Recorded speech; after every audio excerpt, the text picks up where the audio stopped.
को नहीं मानते, दोनों सदनों में भले ही पास हो गया और राष्ट्रपति ने भले ही मंजूरी दे दी हो, लेकिन हम इस चीज को नहीं मानते। हम भी उनको नहीं मानते, हम भी उनको नहीं मानते मैडम। सीधा सीधी ये लोग संविधान का उल्लंघन कर रहे हैं। अगर जो लोग बोलते हैं, देखिए बिल ये जो संविधान से चलेगा, देश संविधान से चलेगा, तो संविधान के थ्रू ही तो पास हुआ है। ये मेजोरिटी से पास हुआ राज्यसभा और लोकसभा में, प्रेसिडेंट ने साइन कर दिया। ये बिल अब एक्ट बन चुका है, इसको मानना पड़ेगा। अगर नहीं मानेंगे तो उसके लिए मोटा भाई बैठे हुए हैं, वो उनको कैसे मनवाना है उनको अच्छे से पता है। जाहिलों को नेता बना के बिठा दें, वो फाड़ के फेंक देंगे, हम उनको ना फेंक देंगे गंदे नाले में। बिहार के आने वाले सीएम है, कैसी बात कर रहे हैं? आने वाले सीएम आए तो नहीं है ना, तो आप कैसे कह सकती हैं? आने वाले कह रहे हैं लालू प्रसाद यादव यही बनने वाले हैं सीएम बिहार के। वो तो 370 को भी वैसा वैसे ही करने वाले थे, ये कुछ नहीं कर पाएंगे। जब मेरा मूड खराब होता है तो मैं कपिल शर्मा को नहीं देखता हूँ, क्योंकि कपिल शर्मा कहाँ लगेंगे राहुल गांधी में। राहुल गांधी एक नंबर के कॉमेडियन है, आप कभी वीडियो देख के देखना, ठीक है ना। स्टैंड अप मतलब स्टैंड अप बैठक सब सारा कॉमेडियन है वो। तेजस्वी यादव कह रहे हैं कि हमारी सरकार बनेगी तो इस बिल को कूड़ेदान में फेंक देंगे। दिल्ली की जनता मौजूद है, दिल्ली की जनता से बात करते हैं। क्या नाम हो सर आपका? अंशु कुमार। कई पार्टियां हैं वो अभी भी इस चीज को लेकर लगातार हमलावर हैं बीजेपी पे, कह रही है कि हमारी सरकार आएगी तो इस बिल को कूड़ेदान में फेंक देंगे। तेजस्वी यादव कह रहे हैं ये सब फालतू की बातें हैं। बिहार में चुनाव है, बस उनको मुस्लिमों का वोट चाहिए और कुछ भी नहीं। वो कभी मुस्लिम के लिए एक पार्टी के उनके में बता दीजिए जो बड़े पोस्ट पर कोई मुस्लिम नेता था, कोई भी होता नहीं है। देखिए क्या है ना कि बस इनको बस राजनीति करनी और कुछ भी नहीं। आज अगर मुस्लिम समुदाय के लिए वक्फ बोर्ड अमेंडमेंट अगर अच्छा चीज़ अगर हो रहा है तो दिक्कत क्या है इसमें? वक्फ बिल का विरोध कर रहे हैं, उसके पहले थोड़ा पहले आ जाइए ट्रिपल तलाक का विरोध कर रहे थे, जिसमें कितनी महिलाएं लाभान्वित हुई, जो तलाक तलाक तलाक बोल देते थे लोग, और अब कम से कम वो सुरक्षित है ना। आज उनको एक जो प्रोसीडिंग होता है वो करना पड़ता है, मगर पहले तलाक तलाक तलाक बोल देते थे, उसका भी विरोध ये करते थे। आज प्रॉब्लम क्या है ना तेजस्वी यादव को, जैसे राहुल गांधी का आपको याद होगा, बाप कहते थे कि बैलेट पेपर से नहीं होना चाहिए, राजीव गांधी कहते थे, बेटा कहता है कि ईवीएम से नहीं होना चाहिए। लालू प्रसाद यादव 2010 में बोलते थे क्या कि डाक बंगला चौराहा पे वक्फ जमीन कब्जा आ रहा है, और बेटा आज वक्फ का ये फाड़ रहा है, बिल फाड़ रहा है। बात क्या है ना कि पढ़े लिखों का अभाव है उनको, पढ़े लिखे तो है नहीं है, 9वीं फेल है।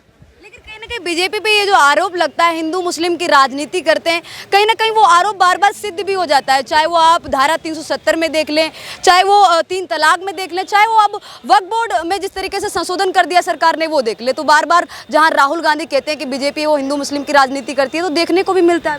हिंदू मुस्लिम की जो आप राजनीति का बता रहे हैं ना मैम, एक बात बताइए, एक सनातन बोर्ड खोल देते, ठीक है, और सनातन बोर्ड को बोलिए कि जितने भी मस्जिद हैं उस पर कब्जा कर ले, बोल दे कि हमारा ज़मीन है। जितने भी मुस्लिम के जो घर हैं उस पे बोले, मदरसे पे बोले, मुस्लिम के घर पे बोले, और बोले कि जाओ तुम सनातन बोर्ड में जाओ और सनातन ट्रिब्यूनल में जाओ, सनातन ट्रिब्यूनल में जाओ, और वहाँ 4-5 जो हिंदू बैठेंगे उनसे अपना जाओ कोर्ट में ट्रिब्यूनल में केस लड़ो। क्या वो जीत जाएंगे? नहीं जीतेंगे। यही काम तो वक्फ बोर्ड कर रहा था ना। देखिए सनातन कभी नहीं करेगा ऐसा, अगर सनातन बोर्ड बन भी जाता है तो भी नहीं करेगा ऐसा, मगर ये वक्फ बोर्ड कर रहा था। आज ये बोल रहे हैं कि तुम हमारे धर्म में क्यों घुस रहे हो, बोल रहे हैं ना, सुनने को आपको मिल रहा होगा।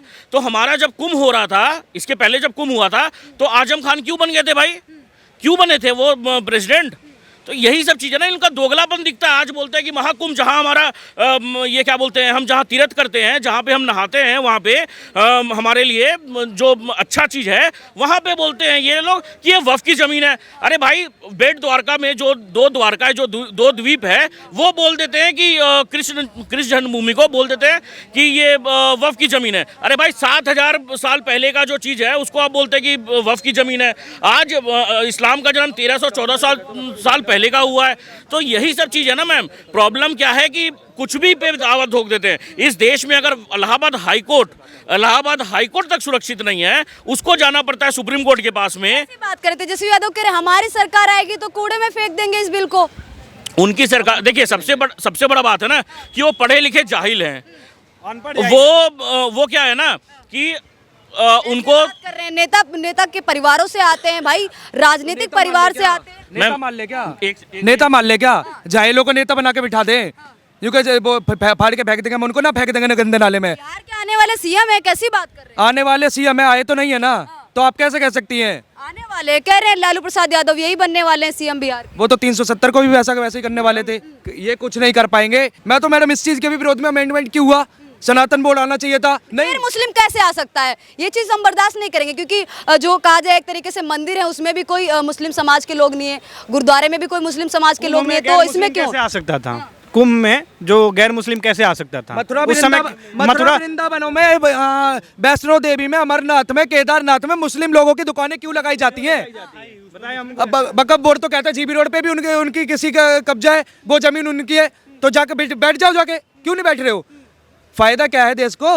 कह रहे हैं हम बिल्कुल नहीं मानते, दोनों सदनों में भले ही पास हो गया और राष्ट्रपति ने भले ही मंजूरी दे दी हो, लेकिन हम इस चीज को नहीं मानते। हम अभी भी उनको नहीं मानते, हम भी उनको नहीं मानते मैडम। सीधा सीधी ये लोग संविधान का उल्लंघन कर रहे हैं। अगर जो लोग बोलते हैं, देखिए बिल ये जो संविधान से चलेगा, देश संविधान से चलेगा, तो संविधान के थ्रू ही तो पास हुआ है। ये मेजोरिटी से पास हुआ राज्यसभा लोकसभा में, प्रेसिडेंट ने साइन कर दिया। ये बिल अब एक्ट बन चुका है, इसको मानना पड़ेगा। अगर नहीं मानेंगे तो उसके लिए मोटा भाई बैठे हुए हैं, वो उनको कैसे मनवाना है उनको अच्छे से पता है। अच्छा, राहुल गांधी की बाद में प्रतिक्रिया आ रही है सामने, लेकिन दोनों सदनों में बिल जब पास हो रहा था तब राहुल गांधी ने कुछ नहीं बोला। जहां एक तरफ मुस्लिम समाज की नज़र थी राहुल गांधी पे कि हमारे लिए उठ के बोलेंगे, क्योंकि जिस तरीके से अल्पसंख्यकों की बात करते हैं राहुल गांधी, जिस तरीके से मुस्लिम समाज की बात करते हैं, तो बोला नहीं तो कहीं ना कहीं कुछ लोग निराश। मैम सबसे बड़ी बात है कि ये नहीं बोला तो बीजेपी का काम और ज़्यादा वो हो गया, हार्ड हो गया, और हमें मीम जो थे ना वो मिल जाते, मीम मटेरियल है वो। कैसी बात कर रहे हैं आप? मीम मटेरियल विपक्ष के नेता हैं, अपनी बात रखते हैं तो उनकी बातों को बड़ा समझा जाता है, सोचा जा रहा है। सुनिए, जब मेरा मूड खराब होता है तो मैं कपिल शर्मा को नहीं देखता हूँ, क्योंकि कपिल शर्मा कहाँ लगेंगे राहुल गांधी में? राहुल गांधी एक नंबर के कॉमेडियन है, आप कभी वीडियो देख के देखना, ठीक है ना? स्टैंड अप मतलब स्टैंड अप बैठअप सब सारा कॉमेडियन है वो। बात ये जी ऐसा कॉमेडियन है कि मतलब एक बार जब अगर संसद में भी जाता है ना तो संसद में भी माहौल बना देता है, माहौल, ठीक है? तो राहुल गांधी को इसलिए तो हम पसंद करते हैं कि राहुल गांधी जैसा कॉमेडियन होना चाहिए इस देश के लोगों के। इनकी बात कर रहे हैं, दिल्ली की जो कहा जाए कि जनता है, जो भारतवर्ष की जनता है, उसकी आवाज उठाते हैं, अल्पसंख्यकों की आवाज उठाते हैं। अब ज्यादा उकसा रही है, मैं हुतिया बोल दूंगा फिर, ठीक है ना? उकसा रही है आप हुतिया। विपक्ष के नेता उनकी बात कैसे नहीं करेंगे? कैसी बात करें? विपक्ष के नेता कौन? गांधी विपक्ष के नेता हैं, कौन? 99 सीटें लेके आए थे। अरे मैडम, वो कौन से जो सेकुलर लिबरांडू जो नेता हैं उनके बारे में बात कर रही हैं आप क्या? विपक्ष के सबको लेके साथ चलते हैं, कौन? राहुल गांधी सिर्फ हिंदू मुस्लिम की बात नहीं करते, सबको साथ। राहुल गांधी वरुण गांधी को साथ लेके चल ले आगे, मेनका गांधी को साथ लेके चल ले, ठीक है ना? फिर की बातें कर रहे थे, भारत जोड़ो यात्रा भी निकाली थी, फिर जातीय जनगणना क्यों करवाई गई? भारत तोड़ने का काम क्यों शुरू कर दिया जाति जनगणना करवा के? जब भारत जोड़ो यात्रा तुमने निकाली थी तो जाति जनगणना किस बात की? और दूसरी बात करें, मुसलमानों को दबाने का काम हुआ जा रहा है। मैडम कल एक बिल पास हुआ है कुवैत में, पता आपको, जिसमें से उनमें ये साफ साफ कहा गया मस्जिदों का नमाज का टाइम कम किया जाए, क्योंकि मस्जिदों में बिजली और पानी की ज़्यादा खपत होती है जो दे नहीं पा रहे वो लोग। और यही चीज़ अभी संभल में बिजली की चोरी करवाई जा रही थी 100 घरों को। यही बिल अगर भारत में ला दिया जाता तब तो कहते हैं भाई बहुत दिक्कत वाली हो गई, मुसलमानों को जीना नहीं दिया। कुवैत तो इस्लामिक राष्ट्र है, उसके लिए क्यों नहीं बोल रहे हैं?